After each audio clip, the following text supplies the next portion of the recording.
The morning sun had barely touched the savannah when Arthur Pendleton's life quietly began to change.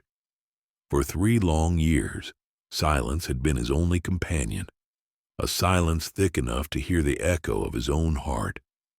But that day, in the small clinic of the Kruger Nature Reserve, 2 shadows arrived, a grieving black dog whose litter was gone, and a dying leopard cub orphaned by poachers. Both were remnants of love torn away too soon, breathing but broken. Arthur, too, was one of them, a man who had forgotten what purpose felt like. Against every rule, every instinct, Arthur made a desperate choice. He put predator and prey together. When he made the impossible decision to unite predator and prey, it wasn't science that guided him. What happened next was a miracle that would defy nature, rewrite instinct, and change every soul who witnessed it forever. The silence in Arthur Pendleton's small cottage was a physical thing. It wasn't the peaceful quiet of a man content in his solitude. It was a heavy, hollow silence that pressed in on him, amplifying the tick of the grandfather clock in the hall and the frantic beat of his own lonely heart. At 78, Arthur had come to know this silence as his most constant companion since Eleanor had passed 3 years ago. It sat with him at the small kitchen table where he now drank his morning coffee alone, and it lay beside him in the cool, empty space of their shared bed. Every morning was a ritual of memory and regret. He'd pour 2 cups of coffee out of habit, then stare at the second steaming mug until it grew cold. A bitter tribute to the woman who had been the vibrant, bustling heart of their life's work, the Kruger Nature Reserve. They had built this place together, from a dusty outpost into a sanctuary. Now, Arthur was just its caretaker, a warden of ghosts. He would pick up the worn, silver-framed photograph from the windowsill, Eleanor, her smile as bright as the African sun, her arms around him. He'd trace the outline of her face with a trembling finger. "Well, Ellie," He'd whisper, his voice a dry rustle of disuse. "another day." It was on one such morning, the air thick with the scent of red dust and coming rain, that his personal grief found a mirror. He stood before a kennel in the reserve's medical area, his gaze fixed on a creature as lost as he felt. Her name was Camilla, a black mixed-breed dog with a splash of white on her chest like a forgotten promise. She had been a hunting dog for a local farm, valued only for her utility. When she became pregnant, a burden instead of a blessing, her owners had driven her out to the edge of the wildlands and left her. Patrol officers found her near collapse, dehydrated and starving. She had given birth 3 days ago in the sterile quiet of the clinic. 5 premature puppies, none of whom survived the ordeal. Now she lay huddled in a corner, her body still obeying the primal command to produce milk for young that were no longer there. But it was her eyes that held Arthur captive. They were dark, deep pools of liquid emptiness, staring at nothing. It was a grief so profound, so animal and pure, it transcended species. He saw in her the same hollowing out he felt every time he reached for Eleanor's hand in the night. He, too, was full of a love with nowhere to go. "Postpartum depression," said Hannah, his young, capable assistant, her voice soft with pity. "the hormones, the loss. It's a powerful combination. She won't eat, won't move. She's just shutting down." Arthur nodded slowly, his throat tight. He understood shutting down. He'd been doing it for 3 years. As if the world intended to concentrate all its sorrow in one place, that same day brought another tragedy. An urgent call crackled over the radio. A leopard cub, abandoned. The patrol team described the scene with grim efficiency. Spent bullet casings, the faint, coppery scent of blood on the wind. Poachers.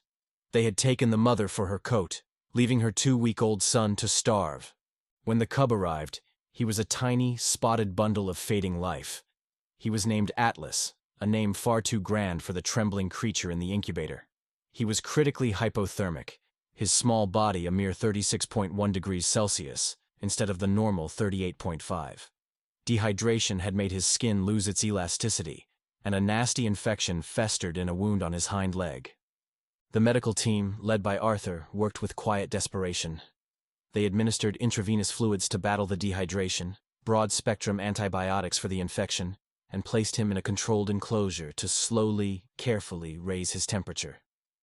They fed him a specialized formula for big cats, rich in the taurine he needed to survive. But Arthur knew, with the deep, weary wisdom of his years, that science could only go so far. That night, Arthur couldn't bring himself to return to the silence of his cottage. He sat in a chair beside Atlas's enclosure, the rhythmic hum of the machinery, a strange sort of lullaby. He watched the cub's tiny belly rise and fall with each shallow breath, the occasional flutter of his eyelids signaling a dream. Was he dreaming of his mother? Of the warmth and the scent that had been so brutally torn from him? A bond, Arthur thought, the most essential bond in nature, severed before it had truly begun. He looked from the fragile cub to the security monitor showing Camilla, still motionless in her kennel. Two separate voids of loss. An ache started deep in Arthur's chest, a familiar pain that felt like his own grief expanding to encompass theirs. He thought of Eleanor, of the way she could soothe a frightened animal with just the tone of her voice, a gentle touch. What would she do? As the first pale fingers of dawn stretched across the sky, Atlas was still breathing, and in the tired, grief-stricken landscape of Arthur's mind, an idea took root. An idea so audacious, so contrary to the neat boxes of zoology, that it felt like a jolt of life itself. Hannah, He said the next morning, his voice firmer than it had been in years. Camilla is still producing milk. Her body is flooded with oxytocin, the love hormone. It's driving her to nurture something. And Atlas, that cub needs more than formula. He needs a mother. Hannah stared at him, her brow furrowed in disbelief. Arthur, you can't be serious. A dog and a leopard, a domestic prey animal and a wild predator, their instincts are worlds apart. Are they? Arthur countered, a spark igniting in his faded blue eyes. Grief isn't worlds apart, is it? Or the need for a mother's touch? There are fundamental biological triggers. Conrad Lorenz called it the baby schema. Large head, big eyes, a helpless cry. It stimulates a caregiving response across species. Camilla isn't just any dog. She's a mother whose body is screaming to care for a child. The prolactin and oxytocin in her system are suppressing her aggression. We have to try. What else is there? His conviction, so long dormant, swayed her. They prepared a room with the care of surgeons prepping an operating theater. The temperature was set to a balmy 27 degrees Celsius, the humidity at 60%. Soft blankets covered the floor, and the lights were dimmed to a comforting twilight. Infrared cameras were mounted, silent observers to their radical experiment. Arthur carried Atlas himself, the cub a warm, light weight wrapped in a soft blanket. He felt impossibly fragile. Hannah led Camilla into the room. The dog moved with a leaden slowness. Her head hung low, her spirit seemingly tethered to the floor. They placed Atlas on a cushion 2 meters from her. For 10 agonizingly long minutes, nothing happened. Camilla lay as if made of stone, a monument to sorrow. Arthur's heart hammered against his ribs. It was a foolish, sentimental idea. Then, a sound broke the stillness. A weak, mewling cry from the leopard cub. Camilla's ears twitched. It was the first sign of life, of awareness she had shown in days. Atlas cried out again, a thinner, more desperate sound. Camilla lifted her head. Her dark, empty eyes now had a focal point. Slowly, deliberately, she rose to her paws and began to walk toward the sound, her movements cautious, uncertain. She reached the cushion and lowered her head, her black nose gently sniffing the tiny, trembling creature. The air in the observation room was thick with held breath. 2 broken souls, one who had lost her children, one who had lost his mother, meeting in a space between instinct and heartbreak. And then, the miracle. Camilla began to lick him. Gentle, rhythmic strokes of her tongue, cleaning and soothing him with an innate tenderness that defied all logic. Atlas, in response, let out a soft sigh and relaxed into her touch, finding the first moment of safety he had known since his world was shattered. My God. Hannah whispered, tears tracing paths down her cheeks. With painstaking care, they guided Atlas towards Camilla's belly. After a moment of awkward fumbling, he found a nipple and began to nurse, weakly at first, then with growing strength. Camilla lay perfectly still, her body curving into a protective crescent around this strange, spotted child. A light returned to her eyes, not of joy yet, but of purpose. Hope, Arthur thought, looks like a dog nursing a leopard cub. That night, Atlas slept soundly, and Camilla watched over him, a vigilant guardian. By morning, the change was palpable. Camilla, who had refused all food, eagerly ate the breakfast offered to her, understanding she needed strength for two. The days that followed were a testament to the resilient power of love. Atlas grew stronger, his wound healing, his coat gaining a healthy sheen. Camilla blossomed into the most devoted of mothers. The sight of them curled together, the black dog and the spotted leopard, became the heart of the reserve, a story whispered from staff to visitors, a living piece of folklore. 6 months flew by. Atlas was no longer a fragile cub, but a lanky, powerful young leopard, his golden coat a canvas of exquisite black rosettes. He was taller than his adoptive mother now, his movements possessing a fluid grace that hinted at the magnificent predator he was becoming. Yet, in Camilla's watchful eyes, he was still her child. Their days settled into a comfortable rhythm. They would patrol their large, semi-natural enclosure together.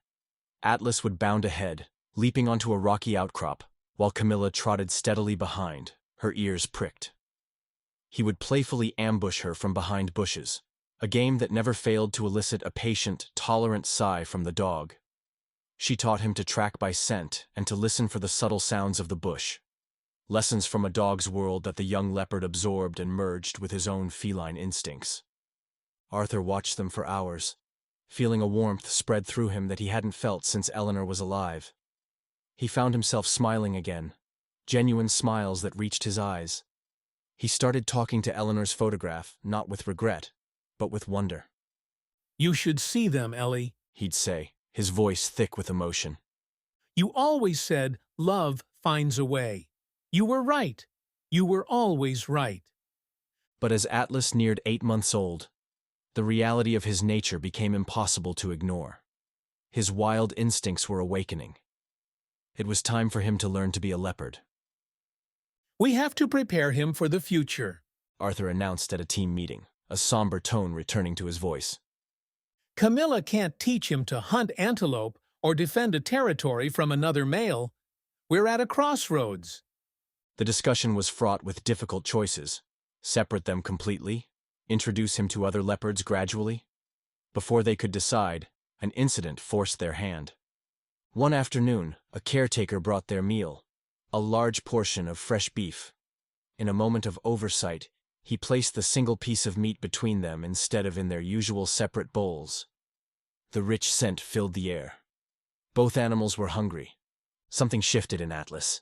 A low, guttural growl rumbled in his chest, a sound deeper and more menacing than any of his playful noises. With a speed that was pure predator, he lunged for the meat. Camilla approached, expecting to share as always, but Atlas wheeled on her, snarling, pushing her back with a powerful shove of his shoulder. He stood over the prize, his body tense, claiming it all for himself. Arthur and Hannah watched from the observation deck, their hearts sinking. This was it, the moment they had dreaded. Wild instinct was asserting its dominance over nurtured love. Camilla stared at the snarling leopard, a look of profound confusion and hurt in her eyes. It was as if she no longer recognized the child she had raised. She retreated to a corner, her body curled small, her sad gaze fixed on the leopard who devoured the meat with a savage intensity. A cold dread washed over Arthur. He felt a sharp, familiar pang of loss. He had allowed himself to believe in this miracle, and now it was shattering before his eyes, just as his life with Eleanor had shattered. Love was fragile. Bonds could be broken. But then, something extraordinary happened. Having finished his meal, Atlas stood over the bare ground, his hunger sated. He turned and looked at Camilla, huddled in the corner. The aggression drained from his posture. A different kind of awareness flickered in his intelligent, amber eyes. He took a slow, deliberate step toward her, then another. His movements were no longer those of a dominant predator, but of a hesitant child. He reached her and did something that made Arthur gasp. He gently nudged her with his head, then lowered it and licked her paw, a gesture of apology so clear, so profound, it needed no translation. Camilla remained still, the hurt still evident in her posture. Atlas didn't give up. He nudged her again, a soft, questioning sound in his throat. "Bring another piece of meat." Arthur said suddenly into his radio, his voice urgent. "A smaller one." When the new portion was introduced, Atlas didn't move. He stood beside Camilla, a statue of restraint, his gaze fixed on her. He was waiting. Cautiously, Camilla rose and walked to the meat. Atlas watched her go, giving her space. The watchers held their breath. Then came the ultimate act of grace. Camilla picked up the entire piece of meat, walked back to Atlas, and laid it at his paws. An offering of forgiveness. A mother's unconditional love. Atlas looked at the meat, then back at her, and in a final, stunning gesture he gently pushed it back toward her with his nose, inviting her to eat first. They shared that meal, side by side, their bond not broken, but forged stronger in the fire of conflict and reconciliation. Watching them, Arthur felt a profound shift within his own soul. The twist wasn't what had happened between the animals. It was what was happening inside him. For 3 years, he had held on to his grief for Eleanor like a sacred relic, believing the pain was the only way to keep her close. He had never forgiven the world for taking her, and he had never forgiven himself for the small human moments of impatience, the cross words spoken in haste, the times he had taken her presence for granted. He saw it now, in the leopard and the dog. Love wasn't the absence of hurt. It was the act of mending. It was forgiveness. It was choosing connection, again and again, even after the snarls and the pain. That evening, Arthur walked back to his quiet cottage.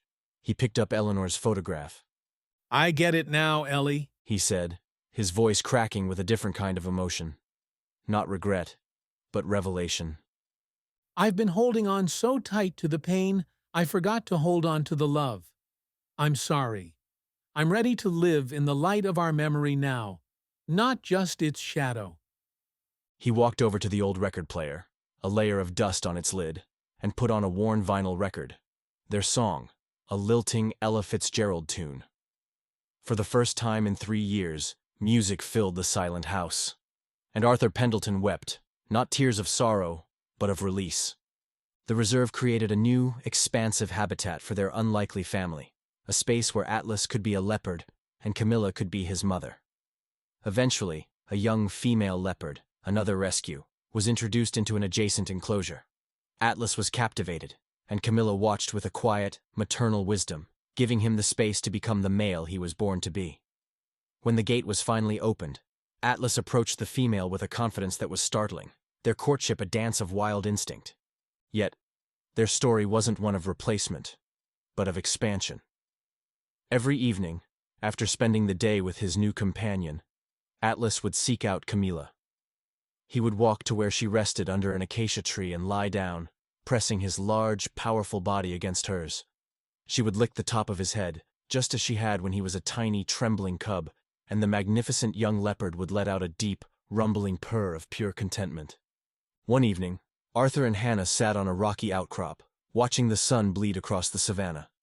Below them, the 2 leopards rested on a branch, and in the shade beneath, Camilla watched over them all. A family defined not by blood or species, but by an unbreakable bond. "We think we have it all figured out." Arthur said, a gentle smile on his face. "We draw lines, make rules, and then life comes along and shows us something like that." Hannah nodded, her eyes full of warmth. Love knows no boundaries, Arthur. That's the greatest lesson they've taught us. Arthur looked out at the vast, beautiful landscape, the silence around him no longer hollow, but filled with peace. He had found his own purpose again, not in clinging to the past, but in bearing witness to the enduring, miraculous, and untamable power of love. The story of Camilla and Atlas was not just their story. It was his too. A story of how two broken hearts, and then a third, found a way not just to heal, but to become whole again. Together.